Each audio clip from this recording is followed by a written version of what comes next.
ABL welfare association দীর্ঘদিন ধরে কাজ করে যাচ্ছে। শুরু থেকে এখন পর্যন্ত কোনো বছরই গ্যাপ দেয় নাই।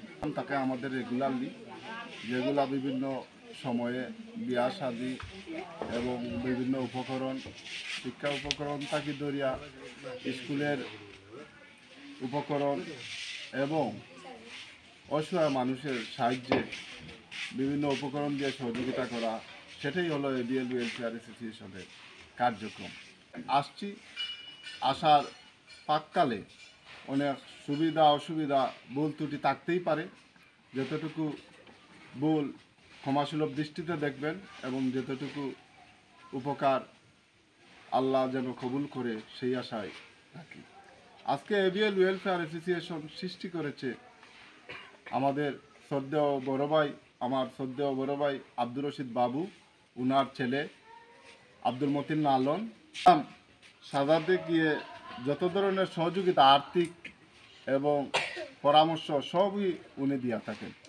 কথা হলো যে আমার দ্বারা সমাজের উপকার হোক, আমার দ্বারা যাতে সমাজের কোনো ক্ষতি না হয় এবং সমাজের যদি নিম্নতম উপকার করতে পারি, সেটাই হলো আমার লক্ষ্য। সহযোগিতা করে যাচ্ছে এবং উপকার করার চেষ্টা করে যাচ্ছে।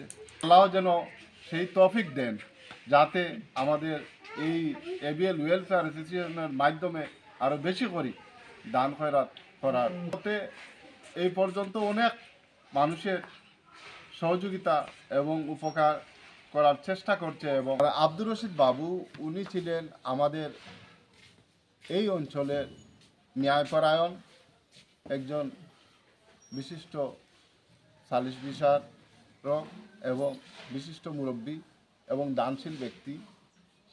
সে ধারাবাহিকতায় ওনার ছেলে যে কাজটুকু করে যাচ্ছে, হয়তো প্রধান অতিথি বক্সি মিসবা ভাই উনি বলছেন, আপনাদের যিনি সঞ্চালনা করেছেন আমাদের মোশাহিদ ভাই, আমাদের ওনার কথা না বললেই না হয়।